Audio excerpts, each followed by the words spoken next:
Isang mahinang bata na ilang taon nang binubuli sa paaralan. Bigla na lang, nagising ang game skills niya sa totoong mundo. Nang magkaroon siya ng kapangyarihan, binugbog niya ng husto ang school bully na laging nagpapahirap sa kanya. Sa paaralan, si Do-won ay isang lampa na kayang tapak-tapakan ng kahit na sino. Pero bilang isang hardcore gamer, siya rin ang pinakamalakas na libreng power leveler ng mga siga. Isang araw, tinakot na naman si Do-won ng sigang si Min Chul-woo at pinilit na mag-farm ng isang legendary greatsword sa laro. Sa totoong buhay, siya ay mahiyain at walang laban. Pero sa loob ng laro, isa siyang tunay na max-level monster. Tapos biglang nag-update ang laro, at bumalik ang karakter niya sa pagiging rookie. Dahil doon, kahit gaano pa katindi mag-farm si Do-won, hindi talaga lumalabas ang legendary greatsword. Matapos mag-online ng 140 na oras ng walang tulog, sobrang pagod niya hanggang sa siya ay hinimatay. Kung ganito, bubugbugin na naman siya bukas ni Min Chul-woo, sakto noong susuko na sana si Do-won. Biglang lumitaw ang isang max-level na player at inubos ang lahat ng monster sa harapan niya. Agad siyang in-invite ni Do-won sa party. Sa tulong ng top player na ito na tinatawag ang sarili bilang The Emperor, hindi lang lumabas ang legendary greatsword para kay Do-won, nakakuha pa siya ng isang mythic greatsword. Walang pag-aalinlangan, ibinigay niya ang mythic greatsword sa sobrang dramatikong role player na tumulong sa kanya. Nang mawala ang pananabik, nakapagpahinga na rin si Do-won at matutulog na sana. Pero pagkatayo niya, biglang nawala ang lahat ng lakas sa katawan niya. Makalipas ang 1 segundo, bumagsak siyang una ang mukha sa sahig. Pumasok sa isip niya ang lahat ng balitang napanood niya tungkol sa mga taong namamatay dahil sa overwork at walang tigil na paglalaro. Hindi inakala ni Do-won na ang huling sandali ng buhay niya ay mauubos sa pagpa-power level para sa ibang tao. Kung mabibigyan siya ng isa pang pagkakataon, gusto niyang mamuhay na parang isang laro. Nang malapit na siyang mamatay, isang mekanikal na boses ang tumawag sa kanya na isang walang kwentang game power leveler. Pagkatapos, himalang nabuhay si Do-won sa isang space-time coordinate na itinakda ng isang administrator. Bumalik ang oras sa araw bago ang bakasyon. Sa mismong sandali ng pakiusapan siya ng babaeng gusto niya, si Jo-rim, na mag-power level sa laro nito. Tinitigan ni Do-won ang game panel na lumulutang sa harapan niya, pakiramdam niya ay natrap siya sa isang panaginip.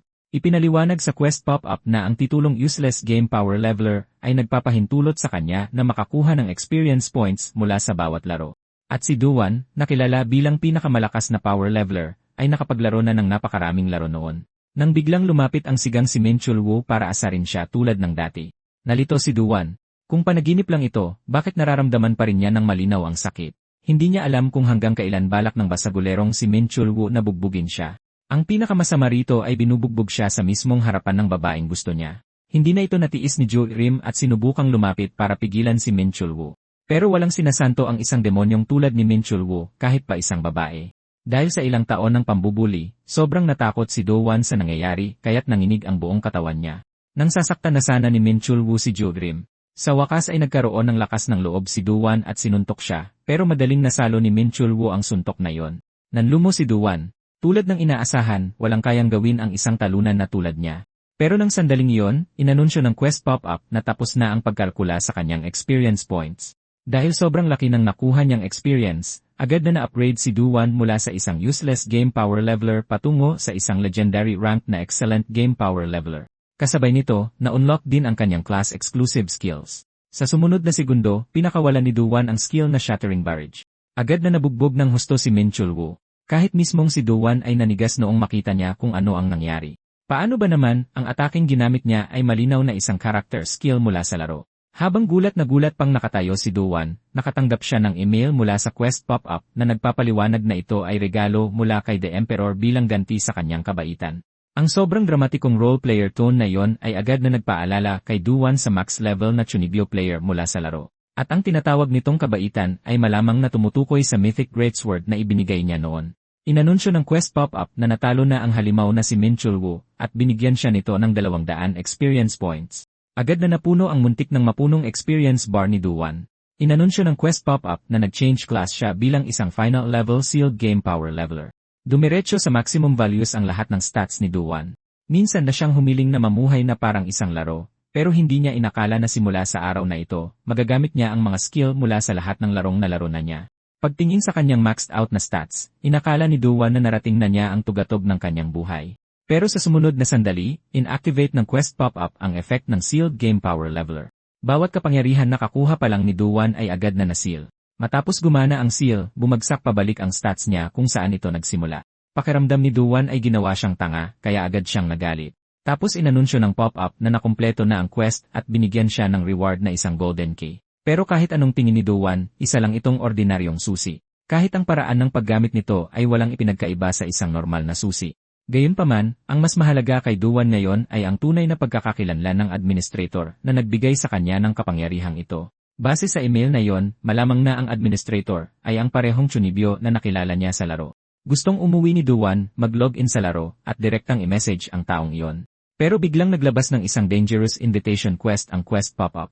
Sinusubukan pa rin ni Dowan na intindihin kung anong ibig sabihin noon nang bigla siyang mabangga ng isang taong naglalakad palapit sa kanya.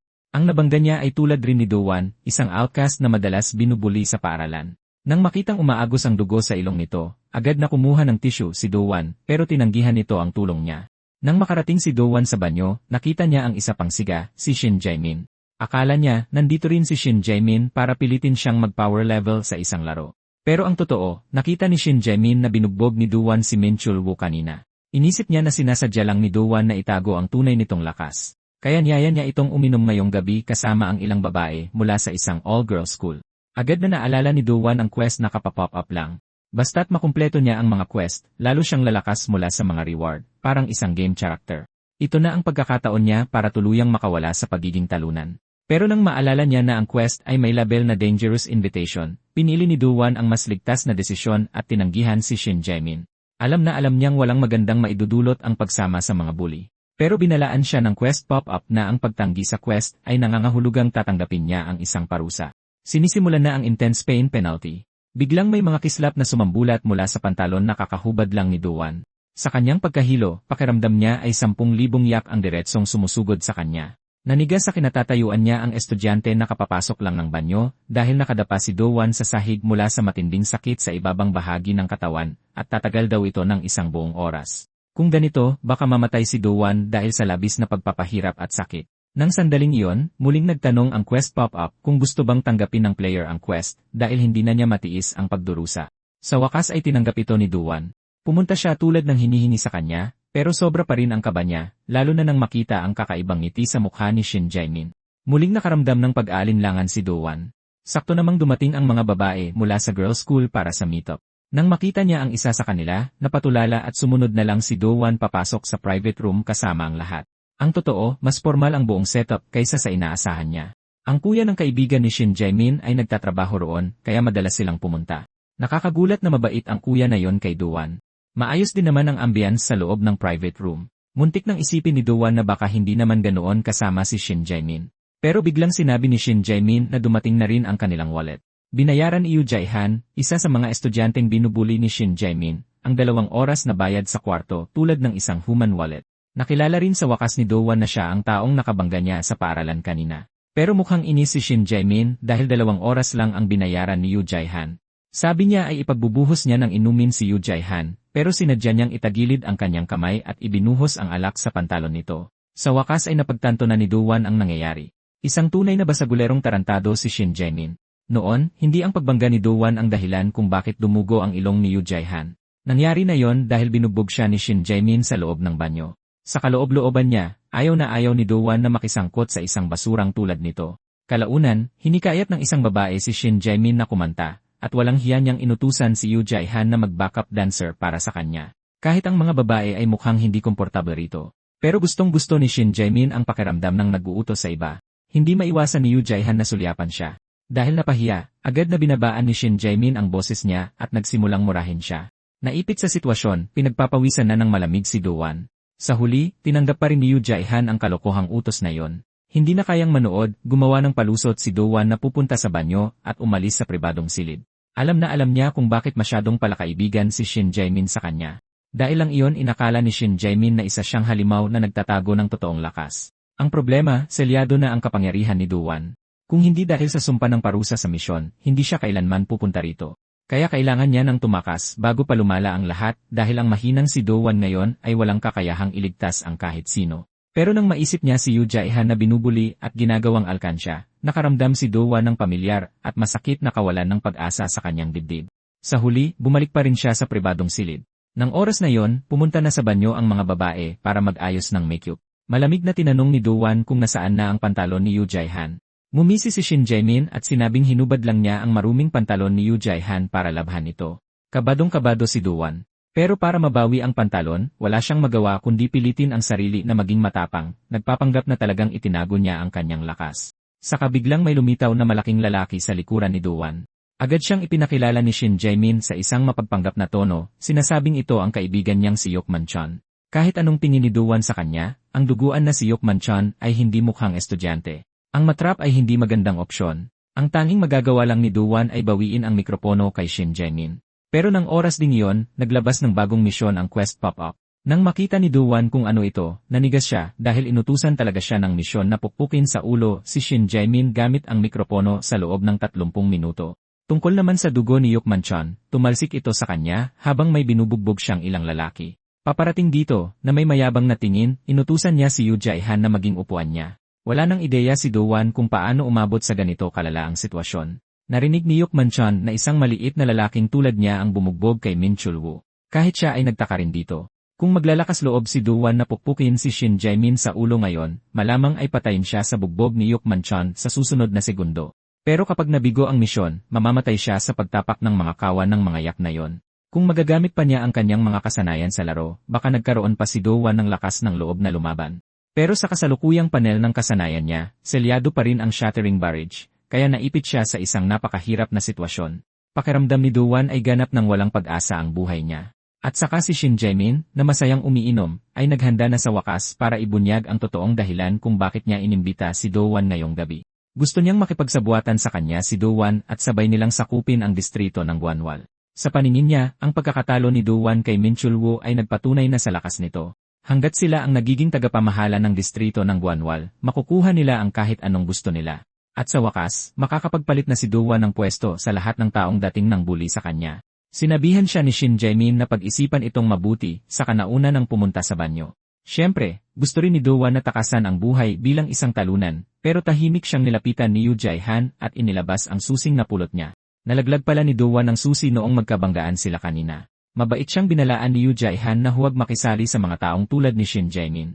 Nagtaka si Do-won at hindi niya maintindihan kung bakit biglang sinasabi ito sa kanya ni Yoo Jae-han. Pero napansin ni Yoo Jae-han na hindi masamang tao si Do-won, kaya ayaw nitong mapunta siya sa maling landas. Nang marinig iyon, natahimik si Do-won. 3 minuto na lang ang natitira bago maubos ang oras ng misyon. Kung titiisin ni Do-won ang isang oras na paghihirap, makakapagsabuatan siya kay Shin Jae-min at magbabago ang buhay niya. Kapag nararamdaman ng mga elepante na malapit na silang mamatay, iniiwan nila ang kawan at hinihintay ang kamatayan sa isang bakanteng lugar. Kagaya ni Do-won na mag-isang pumunta ngayon sa bodega. Para hindi na niya kailangang mamuhay bilang isang talunan na binubuli ng lahat. Ito lang ang paraang naisip ni Do-won. Samantala, pabalik sa pribadong silid, biglang napansin ng babaeng gustong kumanta na nawawala ang mikropono. Kalalabas lang ni Shin Jae-min sa banyo, matapos sumakit ang tiyan nang biglang tumalon si Do-won mula sa likuran at inambus siya. Tumanggi siyang makisabuatan sa isang tarantado na tulad ni Shin Jae-min. Dahil nagulat, sumubsob si Shin Jae-min sa sahig. At dahil doon, nakumpleto ni Do-won ang misyong husgahan ang hindi makatarungan. Kahit kailangan niyang patuloy na mamuhay bilang talunan, ayaw niyang maging masamang tao. Sa ngayon, gusto lang kaladkarin ni Do-won si Shin Jae-min sa lugar kung saan walang makakakita sa kanya at saka agad tumakas. Para naman kay Yoo Jae-han, pabalik sa pribadong silid. Tanging pag-asa na lang niya ay nakatakas ang lalaki, pero napansin ni Do-won ang telepono ni Shin Jae-min. Sa sumunod na segundo, tumunog ang telepono ni Yok Man-chon sa loob ng pribadong silid. Ang text message ay galing kay Shin Jae-min na hinahamak siya, sinasabing napakapangit kumanta ng isang matabang baboy na tulad niya. Walang ibang magawa si Do-won kundi sumugal. Gusto niyang palabasin si Yok Man-chon para mabigyan ng pagkakataong makatakas si Yoo Jae-han. Pero mas mabilis na dumating si Yok Man-chon kaysa sa inaasahan ni Do-won. Bago pa man makatakbo si Do-won, nanigas siya sa kanyang kinatatayuan. Nang sandaling iyon, naglabas din ang quest pop-up ng emergency mission para labanan si Yok Man-chon. Sinabi ni Yok Man-chon kay Do-won na hindi magte-text si Shin Jae-min kapag nalasing na ito. Hindi niya maintindihan kung bakit pinagtaksila ni Do-won si Shin Jae-min, at lalo siyang hindi makapaniwala kung paano natalo ng isang walang kwenta at maliit na tao na tulad niya si Min Chul-woo. Nagalit si Do-won. Hinding-hindi ako makikisabuatan sa mga tarantado na katulad ninyo. Nagtaka si Yok Man-chon at tinanong kung ano ang pumasok sa isip niya dahil ang isang kaawa-awang talunan na tulad ni Do-won ay walang karapatang magalit. Sakto naman, nahulog na naman ang gintong susi ni Do-won pero wala pa rin siyang ideya kung paano ito dapat gamitin. Nagpadala ng isa pang mensahe ang administrator, sinasabing malinaw na kailangang ipasok sa butas ang susi bago pa man makakilos si Do-won. Isang butas ng susi talaga ang lumitaw sa kanyang skill panel. Hindi na nagdalawang isip si Do-won at agad na ipinasok ang gintong susi. Matagal na siyang nagtataka kung bakit siya binigyan ng kapangyarihan ng game system at kung bakit patuloy siyang pinipilit nitong pumasok sa mga mapanganib na laban. Pero ngayon, sa wakas ay naintindihan na ito ni Do-won. Gusto lang manood ng sistemang ito habang binubugbog ng isang talunan ang mga basagulero. Batang-bata pa lang, nagpakita na ng matinding galing si Do-won sa paglalaro. Gamit ang kanyang kakaibang estilo ng paglalaro, minsan na niyang dinaig ang lahat sa arcade. Bilang isang game power leveler, ang tunay na sandata na inaasahan ni Do-won ay ang kanyang mechanics, at ang bagong skill na nakuha niya, ang Falcon Drop, ay ang ultimate move na makakapigil sa kahit anong kalaban. Pero nangangailangan ito ng 120 skill points. Kumpiyansa si Do-won na kapag nagamit niya ang move na ito, siguradong matatalo niya ang matabang baboy sa harapan niya, pero inanunsyo ng quest pop-up na hindi sapat ang kanyang skill points. Nanigas si Do-won sa kanyang kinatatayuan. Sa sumunod na segundo, pinatumba siya ni Yukman-chan gamit ang isa pang suntok. Sobrang kinagalit ni Do-won ang walang kwentang sistemang ito, muntik na siyang magmura ng malakas dahil 100 skill points lang ang mayroon siya. Ano ang silbi ng pagbibigay sa kanya ng skill na nangangailangan ng 120 points para ma-activate? Ang gintong susi na nakuha niya pagkatapos siyang bugbugin, halos hanggang mamatay ni Min Chul-woo ay naging walang kwentang pabuya pala. Nang pumasok ang kaisipang iyon sa isip niya, biglang naalala ni Do-won ang pabuya mula sa misyon, kung saan natalo niya si Shin Jae-min. Nahulog yata kung saan yung reward na bronze key. Lumabas sa quest pop-up ang golden key, at sa mismong tapat ng banyo niya natalo si Shin Jae-min. Ngayon, wala nang magawa si Do-won kundi hanapin ang bronze key at itaya ang lahat dito, pero walang balak si Yukman-chan na patakasin siya. Sa puntong ito, sagad na sa limitasyon ang katawan ni Do-won. Kahit anong mangyari, kailangan niyang makaalis dito. Pero parang pader ang lakas ni Yukman-chan. Hindi makakawala si Do-won ngayon. Kahit naiipit sa ilalim ng paa ni Yukman-chan, biglang ngumiti si Do-won. Tinanong niya si Yukman-chan kung akala ba nito ay gagawin niya ang ganitong bagay ng mag-isa at walang kasama. Saktong bumukas ang pinto ng elevator. Sumigaw si Do-won, sugurin niyo siya. Bugbugin niyo hanggang mamatay ang matabang baboy na yan. Agad na lumingon si Yukman-chan para lang makitang walang laman ang elevator. Ginamit ni Do-won ang pagkakataong iyon para makatakas. Nang maipit pala siya ni Yukman-chan kanina, palihim na pinindot ni Do-won ang buton ng elevator. Pero mabilis siyang hinabol ulit ni Yukman-chan. Nahanap din ni Do-won ang bronze key na makakapaglabas ng bahagi ng nakasil niyang stats. Kalaunan, lumitaw ang isang keyhole sa kanyang stat panel habang nakikitang mabilis na lumalapit si Yukman-chan. Walang atubiling ipinasok ni Do-won ang bronze key sa saksakan. Ipinakita ng system na ang napiling stat ay permanenteng tataas ng tiyak na halaga. Para ma-activate ang skill niya, walang ibang magagawa si Do-won kundi taasan ang kanyang skill points. At paglusob ni Yukman-chan sa kanya, agad na tumaas ng 100 ang skill points ni Do-won. Buong lakas na iniwasan ni Do-won ang kamaong sumalpok ng diretsyo sa kanya. Pagkatapos ay tumalon siya at mismong lumapag sa balikat ni Yukman-chan. Nagsimulang umikot ng mabilis ang kanyang katawan sa ere. Ito ang kanyang high damage class exclusive skill, ang Falcon Drop, habang may umalon sa air. Inihayag ng quest pop-up na natalo na ang halimaw na si Yukman-chan. Tuluyan nang nakumpleto ni Do-won ang quest at ang reward niya ay isang silver key. Sa sobrang pagod, ang gusto na lang niya ngayon ay umuwi at matulog. Pero hinanap din siya ni Shin Jae-min ng matauhan ito. Kahit ang nakatatandang kapatid ni Yukman-chan na si Yukman-oke na nagtatrabaho dito ay dumating sa eksena. Narinig din ng mga siga sa ibang private rooms ang gulo kaya lumabas sila para tingnan kung anong nangyayari. Sa pagkakataong ito, ubos na ang stamina at skill points ni Do-won. Laban sa napakaraming kalaban, wala na siyang laban. Nang isipin ni Do-won na katapusan na niya ngayon, biglang sumigaw ang isang staff ng karaoke na dumating na ang mga pulis. Walang nagawa ang mga menor de edad na siga kundi umatras at umalis. Bago umalis, talagang nagbanta pa ng matindi si Shin Jae-min kay Do-won matapos itong halos hindi makatakas sa kapahamakan. Aalis na sana si Do-won nang biglang umugong ang kanyang utak at nablangko ng tuluyan ang isip niya. Sa loob lang ng isang maikling araw, naranasan niyang mamatay at ilang beses na rin siyang nabugbog. Pinilit din niya ang katawan niyang gumamit ng lakas na higit pa sa kasalukuyang limitasyon nito. Nang tuluyang nawala ang matagal na niyang tensyon, bumagsak at nawala ng malay si Do-won. Paggising niya, nakatayo sa harap niya ang siga na babae mula sa private room. Sinabihan siya ng babae na hinaan ang boses niya. Nagtatago pala sila sa loob ng banyo ng mga babae para iwasan ang mga pulis. At ang nag-report sa tindahan dahil sa pagbebenta ng alak sa mga estudyante ay ang babaeng iyon mismo. Kumuha ng interes niya ang paraan ng pakikipaglaban ni Do-won kaya minsan na niya itong tinulungan. Kaya gusto niyang tulungan siya nito na tuparin ang isang hiling kapalit nito. Pagka-uwi, nagising si Do-won sa tawag ng kanyang ina nang hindi alam kung gaano na siya katagal natutulog. Saka lang niya napagtanto na 3 araw na pala ang nakalipas. Ang pinakakailangang gawin ni Do-won ngayon ay mag-log-in ulit sa laro at hanapin ang administrator na nagbigay sa kanya ng system. Pero hindi talaga mahanap ni Do-won ang account ng taong iyon, kaya mabilis niyang inayos ang 3 pangunahing impormasyon na alam niya ngayon.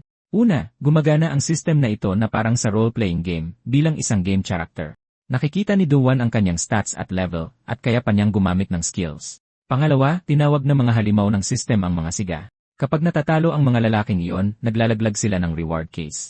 Katulad din sa laro kapag naglalaglag ng items ang mga halimaw pagkatapos nilang matalo. Pangatlo, makakakuha siya ng enhancements gamit ang mga key. Na kay Do-won pa rin ang silver key na nakuha niya matapos talunin si Yukman-chan, at kaya nitong i-unlock ang isang nakasara na passive skill. Sa madaling salita, ang 3 uri ng susi ay permanenteng makakapag-unlock ng iba't ibang uri ng kakayahan. Ang pinakamalaking problema ni Do-won ngayon ay itinuturing na siyang kalaban ng grupo ni Shin Jae-min. Kahit na, para sa natitirang araw ng bakasyon niya, plano muna niyang magpahinga ng maayos. Pero ng mga oras na yon, may lumabas na misyon sa quest pop-up na nagsasabing kailangang magpakalalaki ni Do-won. Bago pa niya maintindihan kung ano ang ibig sabihin nun, bigla na lang sumipot sa bahay nila yung babaeng nakilala niya sa karaoke. Sinabi niya dati na kailangang tuparin ni Do-won ang isang hiling niya, at ngayon ay pinaghuhubad niya muna si Do-won ng damit. Dahil sa nakakalitong titulo ng quest, hindi na nag-atubili si Do-won na hubarin agad ang damit niya. Pero hinubad lang pala ng babae ang sariling jacket dahil masyadong mainit sa bahay niya. Pagkatapos ay nagsimula siyang maghalungkat ng ibang damit sa closet ni Do-won. Kung paano niya nalaman ang address, nakita niya kasi yung apartment card na nalaglag mula sa bulsa ni Do-won nung hinila niya ito sa banyo. Pagkakita sa napakapangit na mga damit ni Do-won, nagpasya siyang hindi ito pwede. Kaya nilabas niya muna si Do-won para bumili ng bagong damit. Hindi nagtagal, binihisan na si Do-won ng parang isang siga. Gusto ng babae na samahan siya nito sa buong araw. Kaya kung masyadong mahina tingnan si Do-won, magiging problema yon. Matapos sumukat ng ilang damit, lumabas din siya na disente ang suot. Saktong naglabas ang quest pop-up ng isa pang bagong misyon. Ang susunod na misyon matapos mamili ay yayain ang babae na kumain. Kaya naman, nananghalian silang dalawa ng napakatahimik at awkward. Si Do-won ang unang bumasag sa katahimikan at tinanong kung anong pangalan ng babae. Pagkatapos sabihin ni Sion ang pangalan niya, naging tahimik ulit ang paligid. Nagtaka siya at nagtanong kung wala bang gustong itanong si Do-won sa kanya. Sa totoo lang, masyadong maraming tanong si Do-won at hindi alam kung saan mag-umpisa. Sabi ni Sion, unti-unti rin naman silang magkakakilala. Pagkatapos nyon, tuloy-tuloy lang ang mga follow-up na misyon ng quest pop-up. Ang manood ng scene kasama ang babae, masolo siya sa isang cave, kantahan siya ng matamis na kanta sa karaoke, at ipakita sa kanya ang cool side niya sa arcade. Bilang eksperto sa laro, talagang mabilis ang kamay ni Do-won, pero nakakaakit lang ang magandang laro niya ng ilang mga nerd sa laro. Sinundan ni Do-won ang tingin ni Sion papunta sa mga claw machine. Mabilis siyang gumawa ng dahilan at sinabing kailangan niya munang pumunta ng banyo. Makalipas ang 10 minuto, bumalik si Do-won bitbit ang napakaraming premyo sa claw machine. Ibibigay na sana niya ang mga stuffed toy kay Sion nang biglang may dumating na lalaki at sinabunutan siya. Gigil na nagtanong ang lalaki kung bakit basta-basta na lang tinatawag ni Do-won ang pangalan ni Sion. Malamig na sinabihan ni Sion si Kang Se-hoon na bitawan siya. Wala pa ring ideya si Do-won sa nangyayari nang agad na nagtanong si Kang Se-hoon kung sino siya. Pero sumagot agad si Sion. Boyfriend ko siya. Parehong nabigla si Kang Se-hoon at Do-won sa sinabi niya. Kasabay nito, hinila na lang basta ni Sion si Do-won at naglakad palayo. Sa sobrang lito sa salitang boyfriend, lutang na sumunod si Do-won sa kanya. Pagkatapos ay nakita niya ang isang lugar na lubos na nagpagulat sa kanya. Dadalhin pala talaga ni Sion si Do-won sa isang hot spring. Ipinakita rin ng quest pop-up na ito ang destinasyon ng hiling niya, kahit paano pa isipin ni Do-won. Masyado pa itong maaga, pero sinabihan siya ni Sion na manatili lang sa pwesto niya at hayaang siya na ang bahala sa lahat. Doon lang napagtanto ni Do-won na sarado na ang hot spring shop. Dinala pala siya ni Sion sa isang pagpupulong na puno ng mga delinkwente. Inihayag ng host na magsisimula na ang regular na pagpupulong ng mga delinkwente sa distrito ng Guanwal, at ang unang panukala ay tungkol sa mapanganib na taong nagdulot ng mga pinsala sa kanilang hanay sa paaralan at sa karaoke. Si Do-won. Basang-basa ng pawis si Do-won, hindi pa rin sigurado kung ano ba talagang nangyayari. Nang hilingin ng host na itaas ang kamay ng lahat ng nag-isip na kailangang turuan ng leksyon ang mapanganib na taong ito, agad na nagtaas ng kamay ang bawat delinkwente sa silid. At mula sa sandaling iyon, opisyal na ginawang ika-400 at 77 target si Do-won ng Guanwal District Bully Council. Kasabay nito, lumabas ang quest pop-up na nagbigay ng huling misyon para maging isang ganap na lalaki. Nakasaad dito na kapag nakumpleto na ang chain quest, matatanggap niya ng sabay-sabay ang lahat ng pabuya. Tahimik na tinanong ni Duwan si Sion kung dinala ba siya rito para mamatay. Nang ipapasa na sana ng host sa entablado ang unang panukala, sinabihan siya ni Sion na mula sa Boramay area, nalagpasan muna ito at ihayag ang susunod na panukala. Ang ikalawang panukala ay maghalal ng isa sa mga bakanteng opisyal ng Bully Council, ang kinatawan ng Boramay area. Nang tingnan ang mga delinkwenteng ito, naisip ni Duwan na nasiraan na talaga sila ng bait. Seryoso ba silang iniisip nilang mga opisyal sila ng gobyerno o ano? Bilang proxy ng Boramay area, gumawa ng desisyon si Sion. Ang bagong kinatawan ng Boramay area ay walang iba kundi si Duwan. Nanigas sa kinatatayuan niya si Duwan nang bigla siyang isalang sa gitna. Agad siyang nakilala ng ibang mga delinkwente bilang ang mapanganib na tao mula sa unang panukala. Naisip ng host na malinaw na may problema sa paghahalal bilang kinatawan sa isang taong nanakit na sa kanilang hanay. Pero iginiit ni Sion na yon mismo ang nagpapatunay na kwalipikado si Duwan na maging isa sa kanila. Tutal, ang 3 taong tinalo ni Duwan ay lahat kabilang sa Silimdong. Sumang-ayon din ang kinatawan ng Silimdong na si Han Yun Sung na may punto si Sion. Mahigpit na tumutol si Duwan na sumali sa tinatawag nilang Bully Council, pero sinabihan siya ni Sion na mag-isip ng mabuti. Kung tatanggi siya, makakalaban niya ang bawat delinkwente sa Guanwal District. Siyempre, hindi ito ginagawa ni Sion para lang kay Duwan. May isang taong kinamumuhian siya na nakapansin din sa posisyon bilang kinatawan ng Boramay area. Kaya bago pa makuha ng taong iyon ang pwesto, kailangan munang itulak ni Sion si Duwan doon. Dumalo rin sa pagpupulong ng Bully Council si Kang Sehun, na kabilang din sa Boramay area. Hindi niya matanggap na ilalagay ni Sion ang isang talunang tulad ni Duwan sa pwesto ng kinatawan. Nang mahawakan ni Kang Sehun, pakiramdam ni Duwan ay naipit siya ng isang peres ng place at nahirapan pa siyang huminga. Mabilis na pinakiusapan ng host ang mga nakatatanda na huwag gumawa ng eksena sa publiko. Pero idineklara ni Kang Sehun na siya ang tunay na bagong kinatawan ng Boramay area dahil 2 kandidato na ngayon ang may gusto sa pwesto. Wala nang nagawa ang host kundi simulan ang bahaging iyon. Mabilis na nagkanya-kanya ang mga delinkwenteng magkakatabilang kanina. Magsisimula na ang duelo ng mga kandidato, at tanging ang mananalo lang ang kwalipikadong maging kinatawan ng Boramay area. Walang ideya si Duwan kung paano biglang humantong sa ganito ang lahat. Pero dahil umabot na rito ang lahat, wala na siyang ibang pagpipilian. Unang umatake si Duwan gamit ang Falcon Drop laban kay Kang Sehun. Nabigla ang ibang mga delinkwente at inaming nakakabilib talaga ang dalawang iyon. Ngunit si Kang Sehun, na kilala bilang gininto ang braso ng Boramay, ay direktang hinarang ang Falcon Drop ni Duwan. Ang mismong galaw ring iyon ang nagpabagsak agad kay Yukmanchon, ngunit wala nang sapat na skill points si Duwan para gumamit ng iba pang skill. Agad na lumapit si Kang Sehun at ikinulong siya sa isang chokehold. Biglang may naalaala si Duwan dahil sa ginawa niyang iyon. Kaya pala pamilyar si Kang Sehun kanina. Noong middle school, isa palang matabang bata si Kang Sehun. Noong panahong iyon, sumikat sa campus ang tinatawag na fainting game, at ang payat na si Duwan ang natural na naging target ni Kang Sehun. Kahit gumagamit si Duwan ng banyo, ginugulo pa rin siya ni Kang Sehun. Pero ang talagang kinatatakutan ni Duwan ay hindi ang pagkahimatay mismo, kundi ang mga nakakahiyang sitwasyong naghihintay sa kanya sa tuwing magigising siya. Dahil kay Kang Sehun, ininda ni Duwan ang hindi mabilang na panghihiya. Sa huli, habang lalo siyang nagiging duwag, naging ganap siyang talunan sa paningin ng lahat. Habang nakadiin sa sahig dahil sa chokehold, hindi talaga ito maintindihan ni Duwan. Ang lalaking tulad ni Kang Sehun, na kumakain lang ng junk food, ay dapat nagkasakit na at naglaho na lang. Kaya bakit hindi lang siya pumayat at naging gwapo, kundi napaliligiran pa ngayon ng mga babae. Kahit anong mangyari, ayaw magpatalo ni Duwan sa taong tulad niya. Pinagtawanan siya ng iba pang mga delinkwente at sinabing halos walang pag-asang manalo ang basurang ito. Pero alam ni Duwan na hindi pa ubos ang pag-asa niyang manalo. Simula ngayon, pababagsakin niya si Kang Sehun anuman ang mangyari. Sa sumunod na sandali, hindi makapaniwalang nakatitig ang mga delinkwente sa paligid nila. Ito ang unang beses nilang makakita ng taong sumuntok ng ganoon kabilis. Ang nakakatawang bahagi ay bawat suntok na binibitawan ni Duwan ay isang mahinang suntok na parang sa isang kuting. Sa pagkakataong ito, wala siyang ibang pagpipilian kundi isugal ang lahat dito. 7 oras bago yon, ginamit ni Duwan ang pilak na susi na kayang magbukas ng selyadong passive skill, at nakakuha siya ng passive na may 1% na tiyansang baliwalain ang depensa ng kalaban at magbigay ng nakamamatay na atake. Dahil hindi ito nangangailangan ng anumang skill points, ang passive na ito ay perpekto para kay Duwan ngayon. Ang tanging problema ay talagang katawa-tawa ang 1% na tiyansa. Ngunit dahil wala nang ibang magagawa, tanging ang patuloy na umatake at ipagdasal na gumana ang passive ang natitirang opsyon ni Duwan. Sa panonood sa kanya na magpaulan ng sunod-sunod na mahihinang suntok, matinding hiya ang naramramdan ni Sion para sa kanya. Gayunpaman, napakabilis ng mga kamay ni Duwan at mabilis na naipon ang bilang ng kanyang mga atake. Sandaling nagulantang si Kang Sehun sa mga tila biro niyang pag-atake. Di nagtagal, matagumpay na nakaipon si Duwan ng 79 na atake. Nang tuluyan ng tumama ang ikasandaang atake, nakatayo pa rin si Kang Sehun nang hindi man lang gumagalaw. Isang kakaibang bagay ang probabilidad sa mga laro. Nagbibigay ito sa lahat ng pantay na pagkakataong magtagumpay. Ang pakiramdam ng tagumpay na mahirap maramdaman sa totoong buhay ay maaaring makamit sa mga laro sa pamamagitan ng probabilidad. Ngunit sa parehong oras, maaari rin itong magdala ng kawalan ng pag-asa.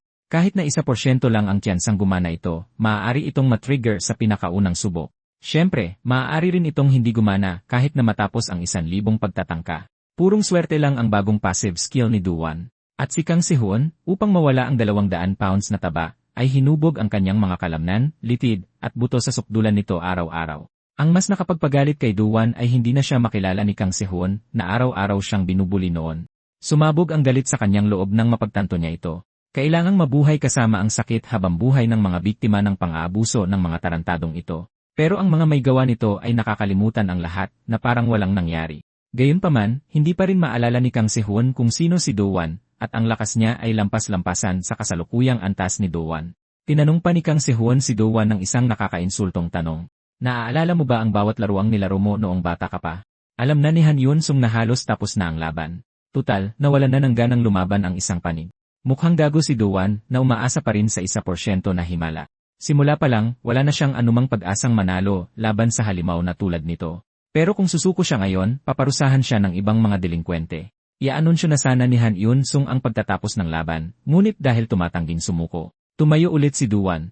Kahit si Sion ay tila nagulat din dito. Kahit na mukhang desidido ang mga mata ni Duwan, sa totoo lang ay palihim siyang sumusulyap sa pinto at naghahanap ng pagkakataong tumakbo. Nagsimulang magsabi si Duwan ng kung ano-anong kalokohan para subukang guluhin si Kang Sehun. Saka siya agad na tumakbo palapit sa emergency exit. Pero dahil hindi siya nakatingin sa nilalakaran niya, nadapa si Duwan sa sarili niyang damit at aksidenteng nahawakan ng kamay niya si Kang Sehun. Sa sumunod na segundo, isang nakakatakot na puwersa ang sumabog mula sa kamay ni Duwan. Tumilapon si Kang Sehun dahil sa malahalimaw na lakas na yon. Gulat na gulat ang lahat ng mga delinkwente sa lugar dahil sa nasaksihan nila. Napatanong tuloy sila kung ito ba ang lihim na teknik sa martial arts kung saan tinitipon ang enerhiya sa palad, saka pakakawalan sa katawan ng kalaban, isang teknik na sabay na sumisira sa mga buto at laman loob, ang nag-aapoy na emperador. Lumilipad na dragon, bakal na palad. Lumabas ang quest pop-up para ipaalam na tumama ang isang nakamamatay na atake, at sobrang nasiyahan si Duwan sa nakakabaliw na lakas na sumira rito. Pero nakatayo pa rin si Kang Sehun, pakiramdam niya'y pinaglaruan lang siya. Nagdesisyon siyang tuluyan ng sirain si Duwan. Tumatawa pa rin ang ibang mga delinkwente, at nagtatanong kung nanginginig na ba sa takot ang lalaking iyon. Pero nang sandaling iyon, sobrang na-excite si Duwan kaya napatawa siya. Karamihan ng tao ay nawawala ng pag-asa kapag nahaharap sa mga imposibleng sitwasyon sa mga laro. Ganon din si Duwan. Matapos pa ulit-ulit na mabigo sa pag-enhance ng equipment, naranasan niya mismo ang matinding kawalan ng pag-asa. Pero bigla na lang i-anunsyo ng laro na may isang free-to-play na player na matagumpay na na-enhance ang isang gear hanggang level 25. Sa sandaling makakita ng pag-asa ang isang sugarol, tuluyan na siyang mababaliw. Dati, inubos pa nga ni Duwan ang sarili niyang pera para sa matrikula sa laro. Minsan, ang matinding kawalan ng pag-asa ay nagiging walang katapusang pag-asa, at ngayon, itataya ni Duwan ang lahat sa probabilidad. Sumigaw siya, kapag tumama ng direkta sa dibdib mo ang suntok na ito, siguradong hindi mo ito kayang itang. Nang marinig iyon, agad na ginamit ni Kang Sehun ang dalawang kamay para sanggain ang dibdib niya. Pero hindi kailanman nakatutok sa dibdib niya ang kamao ni Duwan. Ang Great White Shark ang pinakamataas na predator sa ekosistema ng karagatan. Pero kung sakaling makasalubong ito ng isang ordinaryong tao sa dagat, ang paghampas sa ilong nito ng buong lakas ay makapagliligtas sa buhay nila. Dahil kahit gaano pa kalakas ang isang nilalang, ang ilong ay nananatiling isang napakahinang bahagi. Pareho lang din sa mga tao.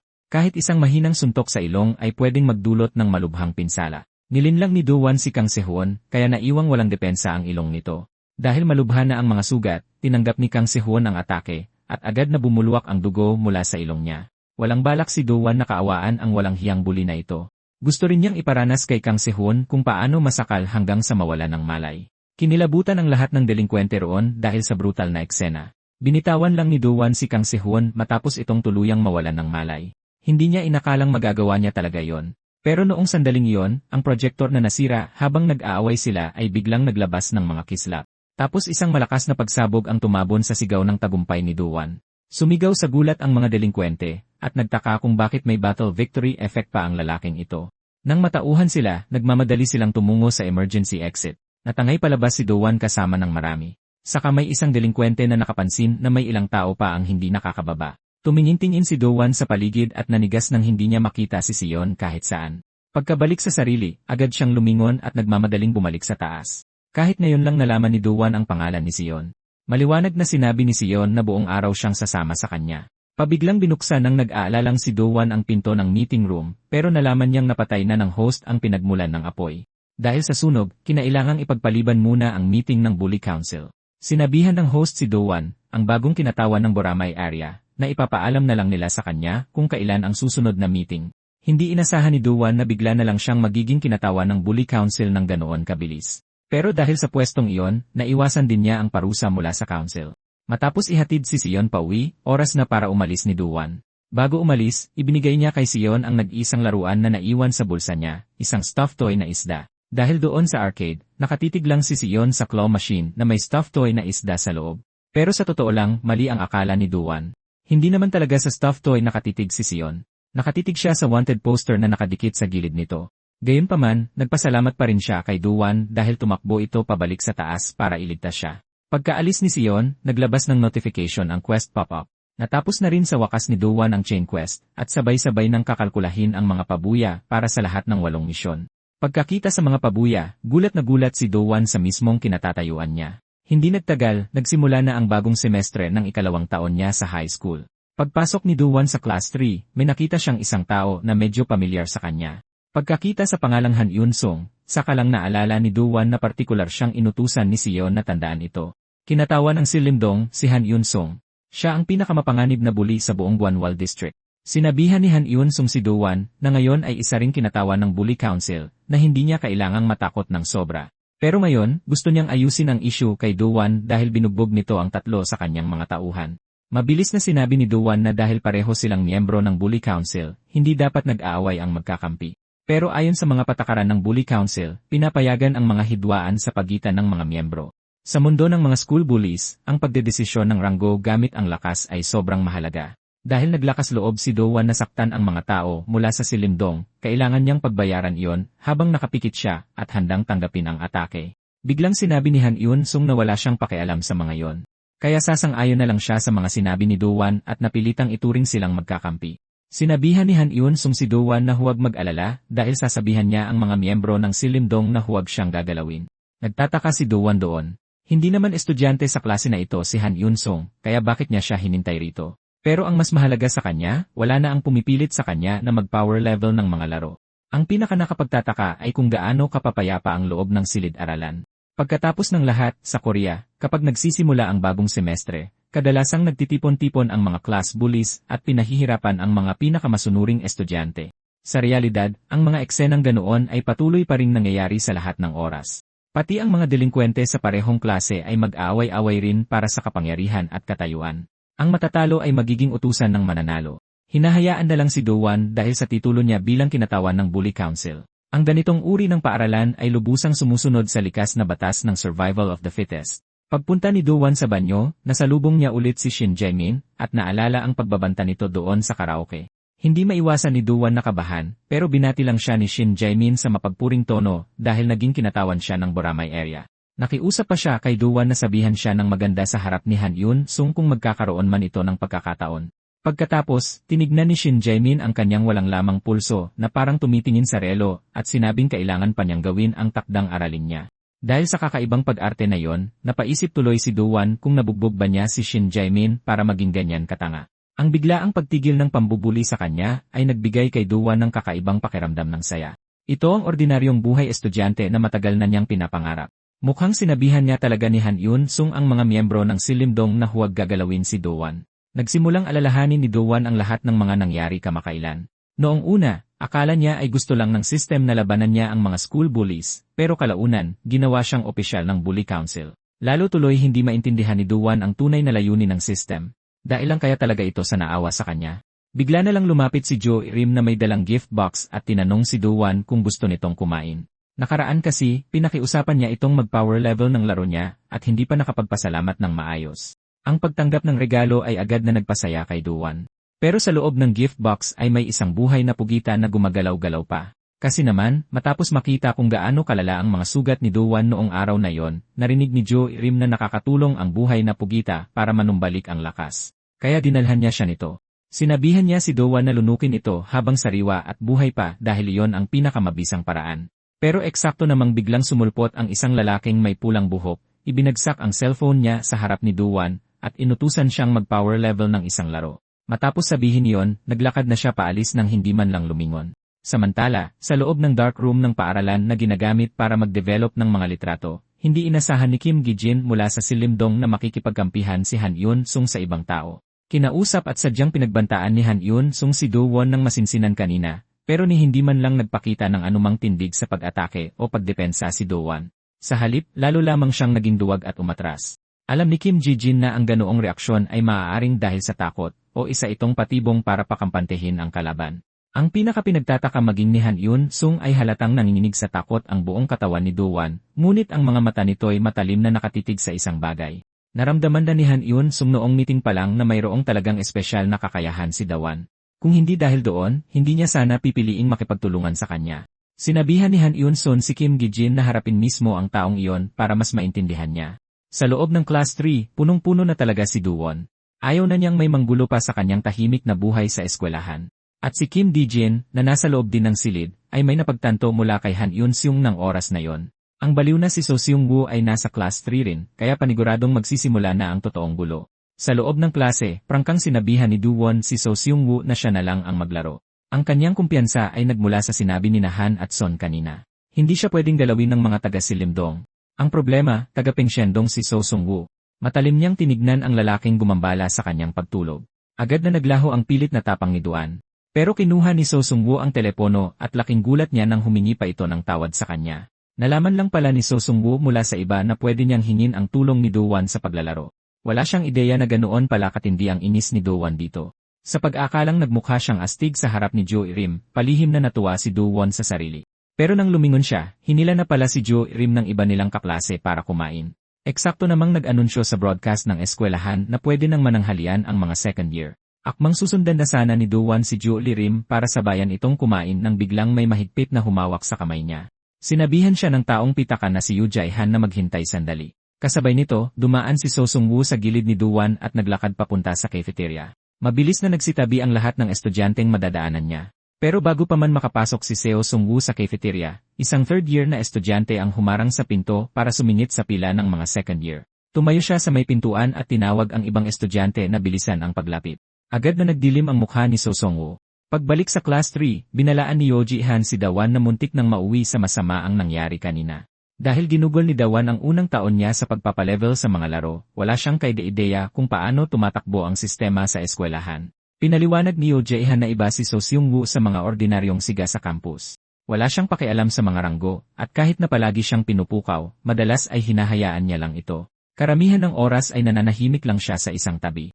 Pero may isang bagay na kayang magpabago ng tuluyan sa ugali ni So Seung-woo. Iyon ay kapag may nakalamang sa kanya. Sa pagharap sa senior na dumaan sa kanya at humarang sa pinto, malamig na tinanong ni So Seung-woo kung pakiramdam ba nito ay mas mabilis siya. Pagkarinig dito, agad inangat ng senior ang kamay niya para turuan ng leksyon ang bastos na nakababata. Pero naunang bumagsak ang kamao ni So Seung-woo sa kanyang sikmura. Sinubukan siyang labanan ng senior pero hangin lang ang tinatamaan nito. Nakakatakot ang bilis ni So Seung-woo. Kahit anong iwas at suntok ng senior, ni hindi niya ito masagisan. Habang bumubuhos naman na parang bagyo ang mga suntok ni So Seung-woo sa senior. Takot na nanood ang lahat ng estudyanteng nakapaligid sa nangyayari. Nangungutyang sinabi ni So Seung-woo, may gana pang unahan ako ng isang talunang mas mabagal pa sa akin. Matapos masaksihan ang lahat, napalunok na lang ng laway si Do-won. Kalaunan, nalaman niya kay Yoo Gi-han na may masamang nangyari kay So Seung-woo noong nasa track team pa siya. Binalaan ni Yoo Jae-han si Do-won na mag-ingat. Mukhang mabait si So Seung-woo sa karaniwan, pero sa oras na may makalamang sa kanya, nagiging isa siyang baliw na halimaw. Pero naisip ni Do-won na ayos lang naman pala yon. Basta't hindi siya lalamang kay So-woo, magiging ligtas siya. Kung kailan naisip ni Do-won na magiging payapa na ang buhay niya sa eskwelahan ngayong taon, biglang lumabas ang isang misyon sa system na nag-uutos sa kanyang unahan sa pagtakbo si So Seung-woo sa loob ng 10 minuto. Hindi maintindihan ni Do-won kung bakit siya kailangang pahirapan ng buwisit na system na ito ng ganito. Alam na alam niyang kapag natapos niya ang misyong ito, panibagong misyon na labanan si So Seung-woo ang susunod na lalabas. Samantala, sa isang eskinita, Isang estudyante ang binugbog ng husto dahil lang nagmamadali siyang pumasok sa cram school at hindi sinasadyang naunahan niya sa pagtakbo si So Sung-woo. Pagkatapos brutal na bugbugin ang taong nauna sa kanya, tumalikod at naglakad palayo si Seo Seong-woo. Wala nang nagawa ang kinawawang estudyante kundi umiyak sa hiya. Eksaktong dumating si Do-won at sinabihan ang estudyante na hindi dapat ganyang umiiyak ang isang lalaki. Tinanong niya ito kung gusto nitong maghiganti. Dahil naging isang kaawa-awang talunan din si Do-won noon tulad niya, sisiguraduhin niya ngayon na hindi na kailanman makakapagyabang ang lalaking iyon. Pagkarinig dito, tumingala ang binugbog na estudyante sa kanya ng may buong paghanga. Pero ang totoo, pinipilit lang ni Do-won na maging astig habang halos masuka na siya sa sobrang kaba. Matapos tapusin ang Become a Man quest noong nakaraan, sabay-sabay na kinwenta ang pabuya para sa 8 sunod-sunod na misyon. Nakakuha si Do-won ng lalagyan ng susi na may laman na isang gintong susi at 4 na tansong susi. Ipinaliwanag sa lumabas na system na kapag binuksan ang lalagyan ng susi, dapat gamitin ng magkakasunod ang lahat ng susi.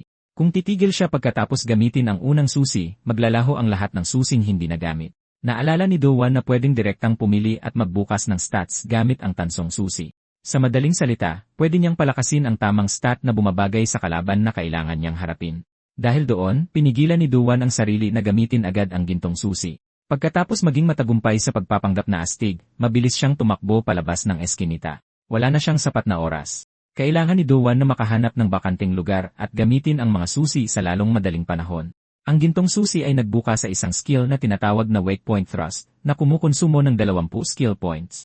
Dahil halos wala na siyang natitirang skill points, gumamit muna ng isang tansong susi si Do-won para madagdagan ng 100 ang kanyang skill points. Para naman sa 3 natitirang tansong susi, kailangan niyang isiping mabuti kung paano gagamitin ang mga yon. Galing si So Sun-woo sa track team, kaya halatang nakadepende sa bilis ang estilo ng paglaban nito. Kaya naman nilagay ni Do-won ang 3 natitirang susi sa kanyang speed stat. Hindi kalayuan, may isang babaeng nagmamadaling humabol sa bus. Pagkatapos niyang makabangga ng isang tao, agad siyang lumingon at humingi ng tawad. Muntikan nang hindi maabutan ng babae ang bus. Pero sa sumunod na segundo, biglang sumulpot si Seo Seung-woo sa likuran niya. Gayunpaman, may biglang humila sa kanya palayo, at nakumpleto rin ang running mission ni Do-won. May pag-aalinlangang tinanong ni Do-won si So Seung-woo kung sapat na ba ang paghingi ng tawad. Ngunit gaya ng inaasahan ni Do-won, lumabas ulit ang isa pang misyon, na nag-uutos sa kanya na talunin ang halimaw na si So Seung-woo. Agad na gumamit ng Wake Point Thrust si Do-won at siya ang unang umatake. Dahil wala na siyang kawala sa laban na ito, wala siyang magagawa kundi gumawa ng unang hakbang. Tumama ng sapul ang biglaang pag-atake niya. Matapos tambangan, biglang pumutok ang galit ni So Seung-woo. Walang atubiling tumalikod at tumakbo palayo si Do-won. Simple lang ang kanyang diskarte. Takasan muna siya, at saka humanap ulit ng pagkakataong matambangan siya. Ngunit mabilis na nakahabol si So Seung-woo. Wala nang ibang nagawa si Do-won kundi itapon ang backpack niya at tumakbo para iligtas ang kanyang buhay.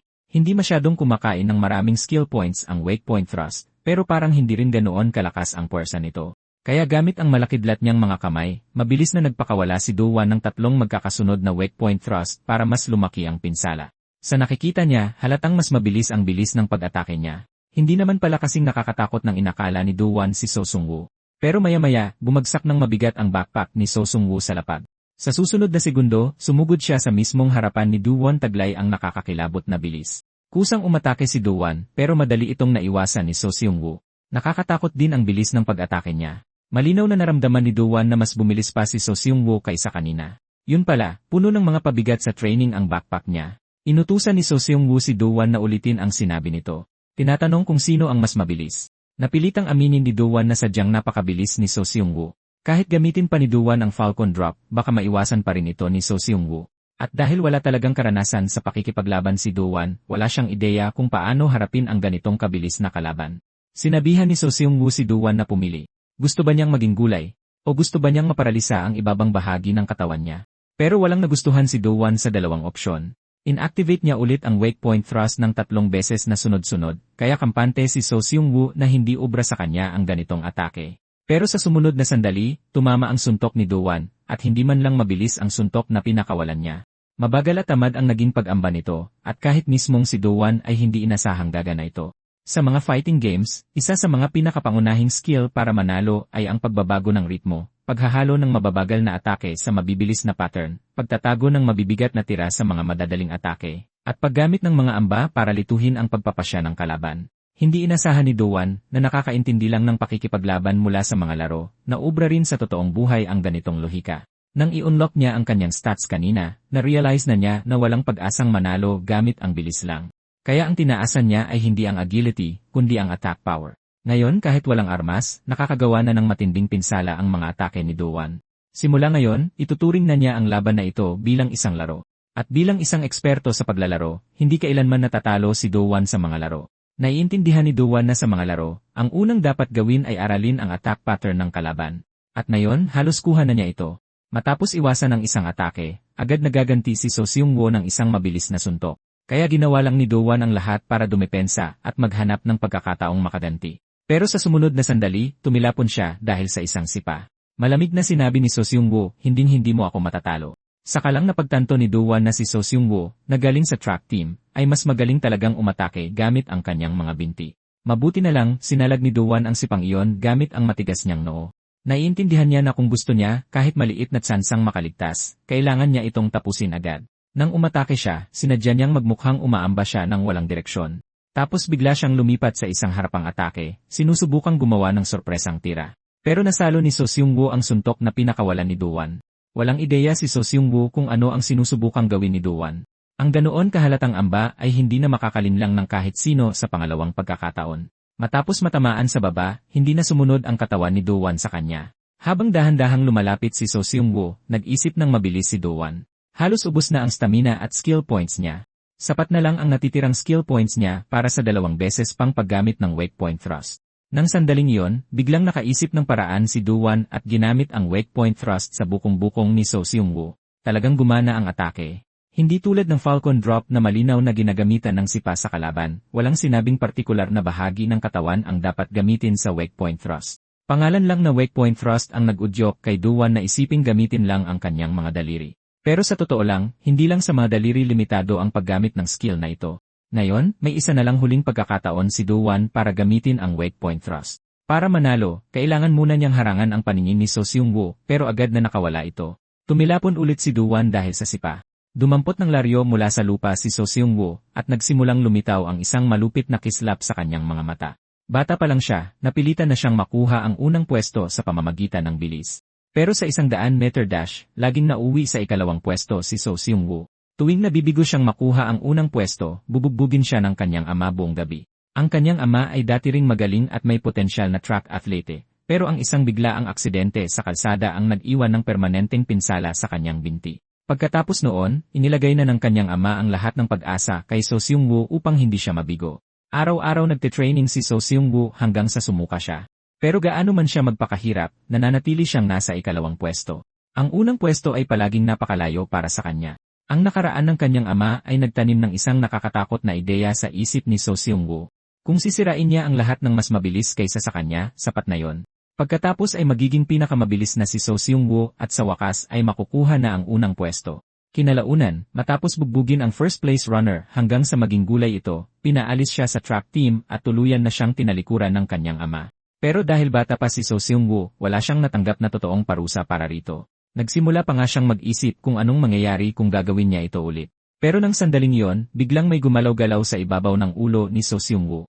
Ito ang pusit na item. Espesyal itong hinanda ni Dowan para manalo sa larong ito.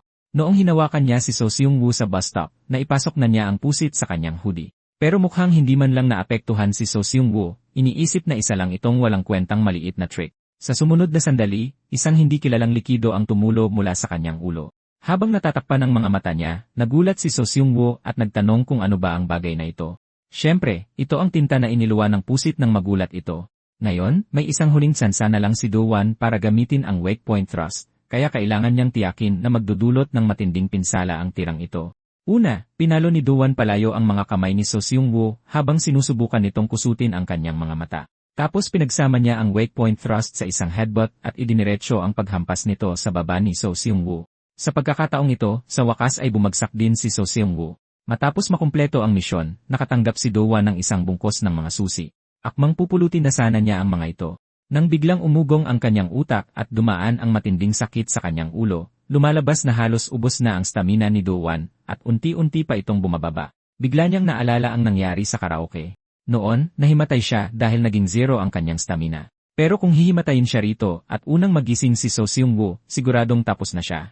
Agad na gumamit ng isang bronze key si Do-won at nagdagdag ng 500 points sa kanyang stamina. Tulad ng inaasahan, nawala ang sakit ng kanyang ulo, pero ibig sabihin rin yon ay kailangan na niyang gamitin ang lahat ng natitirang susi.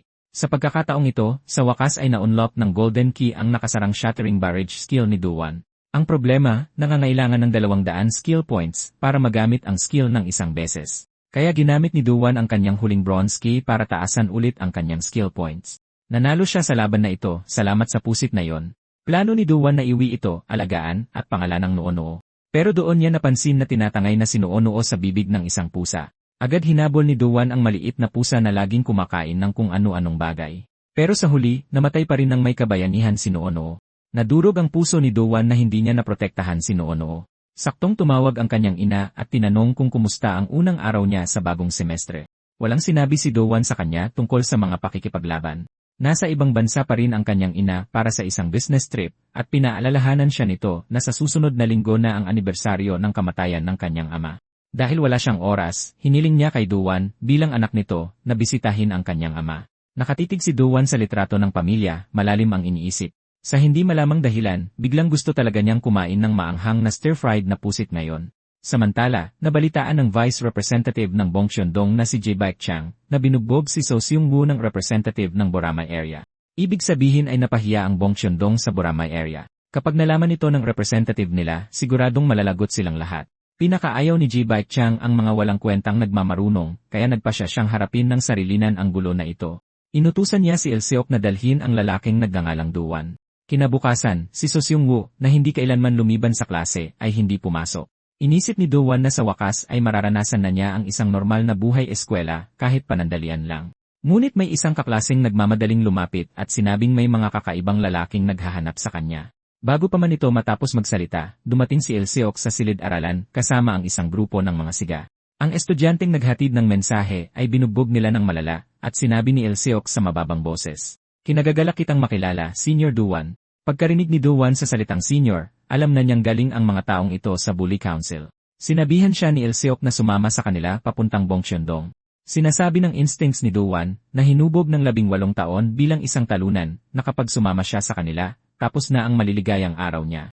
Pero may 10 siga sa harap niya at wala ni isa sa kanila ang mukhang mahina. Walang maisip na paraan si Do-won para makatakas. Sakto namang dumaan si Han Yun-sung at nagtanong kung anong ginagawa rito ng mga taga Bongsyondong. Biglang sumeryoso ang mukha ni Il-seok. Pero isang siga na hindi nakakilala kay Han Yun-sung ang tahasang nagsabi sa kanyang lumaya siya. Kalmadong nagpakawala ng sipa si Han Yun-sung at agad na nabali ang binti ng siga. Sinabihan ni Han Yun-sung ang mga taga Bongsyondong na hindi nila pwedeng kunin si Do-won maliban na lang kung seryoso nilang iniisip na sapat na silang 10 para talunin siya. Agad na sumugod ang ibang mga siga, pero hindi man lang nila kinaya ang isang suntok ni Han Yun-sung. Isang siga ang sumubok umatake mula sa likod. Pero sa sumunod na segundo, si Han Yun-sung na ang nasa likuran niya. Pagkatapos ay pinatumba niya ang siga ng isa pang suntok. 2 pang siga ang nagtangkang palibutan siya. Ngunit ipinatong lang ni Han Yun-sung ang isang kamay sa desk bilang suporta at sabay na sinipa pabagsak ang dalawa. Masyadong matrabaho kung iisa-isahin niya ang mga ito. Sinabihan ni Han Yun-sung ang mga natitira na sabay-sabay na silang sumugod. Pero masyadong malaki ang agwat ng lakas ng mga sigang ito kay Han Yun-sung. Gulat na gulat si Do-won habang pinagmamasdan ang 9 na taong pinatumba sa isang iglap. Ito ang pinakamapanganib na tao sa Bully Council na ibinabala sa kanya ni Sion. Ang representative ng Silimdong na si Han Yun-sung. Ngayon, si Il-seok na lang ang natitira. Pero hindi siya inatake ni Han Yun-sung. Sinabihan lang niya si Il-seok na linisin ang silid-aralan bago umalis. Binalaan siya ni Il-seok sa mababang boses na dahil inatake niya ang mga taga Bongsyondong, hindi ito palalampasin ng Bongsyondong. Pero tuluyang binaliwala ni Han Yun-sung si Il-seok at inaya si Do-won na pumunta sa tindahan ng eskwelahan. Pagkatapos bumili ng merienda, nagpasalamat si Do-won kay Han Yun-sung. Pero sinabi ni Han Yun-sung na wala lang ang ganitong bagay sa pagitan ng magka-partner. Higit sa lahat, nakukuryos siya kung bakit ang daming ginagawang kakaiba ni Do-won kamakailan. Una, sunod-sunod niyang tinalo ang mga siga, tapos naging representative pa ng Bully Council. At ngayon, sinadya pa niyang galitin si So Seung-woo ng Bongsyondong. Nagulat si Do-won sa tanong at desperadong nag-isip ng idadahilan. Pagkatapos, napilitan siyang sabihin na ito ay dahil isa siyang bully hunter. Pagkasabi pa lang niya nito, nagsisi na agad si Do-won dahil ang lalaking nasa harap mismo niya ay isa ring siga. Magmamakaawa na sana si Do-won nang bigla niyang narinig na tumawa si Han Yun-sung. Sinabihan ni Han Yun-sung ang bully hunter na ito na ipagpatuloy lang ang magandang ginagawa. Pagkatapos ng araw na yon, tumigil na ang mga taga-Bongsyondong sa paghabol sa kanya. Sa pambihira at mapayapang weekend na ito, pumunta si Duwan sa EA Cave para maglaro tulad ng dati. Sa upuan sa tabi niya, may isang batang nagyayabang ng mga game items na binili niya gamit ang kanyang pera noong bagong taon.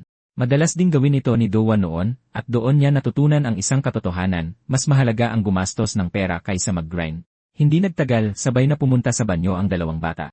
Dumating na rin ang instant noodles na in-order ni Duwan, at ang naghatid nito ay si Joey Rim. Pagmamayari pala ng tatay niya ang EC Cave na ito, kaya madalas siyang pumunta rito para tumulong. Bilang isang hardcore gamer, agad naisip ni Duwan na kamangha-mangha ang lugar na ito. Pero nang makita ni Joey Rim ang kanyang ekspresyon, bigla siyang nakutuban ng masama. Inakala niyang humihingi ng discount si Duwan, kaya mabilis siyang tumalikod at umalis. Kasabay nito, may ilang mga basag-ulero na dumating at umupo sa pwesto ng dalawang bata. Ilang sandali lang, nakasalubong nila ang dalawang bata, habang paalis na sila. Pagbalik ng bata sa kanyang upuan, nanigas siya sa kinatatayuan niya dahil nawala ang lahat ng game items niya. Saka lang napagtanto ni Duwan na ninakaw ng mga lalaking iyon ang mga items. Nang sandaling iyon, isang maliit na kamay ang humawak sa manggas ni Duwan. Kaawa-awang tumingala ang bata sa kanya, at nagmakaawang tulungan siyang bawiin ang mga items. Agad na nakutuban ng masama si Duwan. Tama nga siya, isa na namang quest ang lumabas. Sa pagkakataong ito, ang misyon ay talunin ang apat na magnanakaw na kumuha ng items ng bata. Ngunit si Duwan ay hindi si Han Yun-song. Wala siyang kumpiyansa na kayang pabagsakin ang apat na tao ng sabay-sabay. Pagkatapos ay ipinaalam sa kanya ng quest pop-up na may hidden reward ang misyong ito. Sa labas ng EC Cave, ibebenta na sana ng mga basag-ulerong nagnakaw ng items ang mga ito. Nang tumama ng malakas ang wake point thrust sa likod ng ulo ng isang magnanakaw, hindi mapatawad ni Duwan ang mga gago na ito sa pag-apak sa pangarap ng isang bata, kaya sinabihan niya ang apat na magnanakaw na sabay-sabay na siyang sugurin. Pabalik sa EC Cave, nang makita ni Duwan na ang hidden reward ay isang date kay Joey Rim, agad niyang pinaglaro muna ang bata at sinabing tatapusin niya ang mga magnanakaw bago lumambot ang kanyang noodles. Matapos matagumpay na mapatumba ang isang magnanakaw, wala nang ideya si Duwan kung anong susunod na gagawin. Pero ang magnanakaw na natamaan ng wake point thrust ay muling nakatayo. Isa laban sa apat pa rin ang sitwasyon. Agad na pinili ni Duwan na tumakbo at maghanap ng pagkakataong maka-counterattack. Pinagmasdan siya ng mga magnanakaw na lumiko sa isang iskinita na walang labasan. Ngunit nang sundan nila siya sa loob, hindi na mahagilap si Duwan. Pagkatapos ay napansin nila ang isang piraso ng damit na nakalawit mula sa isang kahon sa malapit. Nagtawanan ang mga magnanakaw habang dahan-dahan silang lumalapit, pero hindi nila napansin ang mga mata ng isang hunter na nakamasid sa kanila mula sa itaas. Tumalon pababa si Duwan at inactivate ang Falcon Drop. Inihayag ng quest pop-up na may isang magnanakaw na napatumba. Sa pag-ataking iyon, napagtanto ng mga magnanakaw na hindi pangkaraniwang estudyante si Duwan. Ginamit ni Duwan ang pagkakataong iyon upang kontrolin ang eksena at sinabi sa mababang boses na siya ang representative ng Boramay area ng Bully Council. Ngunit tila hindi man lang napabilib ang kabilang panig sa titulong iyon. Agad na ginamit ni Duwan ang wake point thrust at naunang umatake muli. Kung ikukumpara kay So Seung-woo, parang naka-slow motion sa paningin ni Duwan ang bilis ng atake ng mga magnanakaw. Kalmadong naglakad papalapit si Duwan sa kanila ng dahan-dahan. Ngayon, nagsisimula na ring matakot ang mga magnanakaw. Pero umasa sila sa dami nila, kaya sabay-sabay pa rin silang sumugod sa kanya. Naintindihan ni Duwan na sa mga laro, hindi dami ang pinakamahalagang bagay. Sa puntong ito, nakakasiguro siyang mas malakas siya kaysa sa mga magnanakaw na ito at nakakatawa sa sobrang hina ng kanilang kakayahan sa pakikipaglaban. Tatakutin sila ni Duwan ng paunti-unti. Ang bata na dati binubuli ay may kapangyarihan na ngayon para lumaban. Inactivate niya ang Shattering Barrage at nagpakawala ng napakaraming suntok sa isang iglap. Patuloy na ipinapaalam ng quest pop-up na napabagsak na ang mga magnanakaw. Ngunit may bahagyang kutob si Duwan na mayroong mali. Ganoon din ang naramdaman niya noong laban niya kay So Seung-woo. Mas lalo na siyang nakakaramdam na parang naglalaro na lang siya ng video game. Pero ayaw niyang mawala ang kanyang pagiging makatao dahil dito. Sakto naman, nagsimulang magmakaawa ang natitirang magnanakaw na may malay pa. Napaspeechless na lang si Duwan. Dahil dito, nagmukha tuloy siyang kontrabida. Kahit pa, hindi niya pwedeng palampasin na lang ang huling magnanakaw, kundi hindi niya makukuha ang quest reward. Pagbagsak ng huling magnanakaw, tuluyan nang nakumpleto ang misyon. Nakakuha ulit si Duwan ng isa pang silver key, ibig sabihin ang hidden reward na lang ang natitira ngayon. Bumalik ang mga magnanakaw sa EA Cave at humingi ng tawad sa bata. Pinaalis lang sila ni Duwan nang patawarin sila ng bata. Sobrang nagpasalamat si Joey Rim kay Duwan dahil nakakaapekto na sa negosyo ng shop ang mga estudyanteng nagnanakaw sa EA Cave kamakailan. Dahil may ibang part-timer na nagtatrabaho ngayon, gusto ni Joey Rim na ilibre si Duwan ng masarap na pagkain. Pero bago yun, kailangan muna niyang magpalit ng damit. Hanggang ngayon hindi pa rin makalimutan ni Dowan ang araw na una niyang nakilala si Joey Rim. Dati noong first year siya, humarang siya sa harap ng isang babaeng binubuli para protektahan ito. Pero sa sumunod na segundo, pinakawalan ni Joey Rim ang isang malakas na suntok diretsyo sa dibdib nito. Bilang boss ng mga first year, tinanong ni Joey Rim kung gusto rin ba ng tangang ito na maging outcast. Pagkatapos nun, lagi nang iniiwasan ni Dowan si Joey Rim sa eskwelahan. Pagka-graduate ng elementary, pumasok sila sa magkaibang middle school at nawalan na ng komunikasyon sa isa't isa. Pero pagpasok sa high school, muli silang nagkita. Pinulot ni Joey Rim na hindi na nakakaalala kay Dowan ang mga power leveling items na nahulog niya.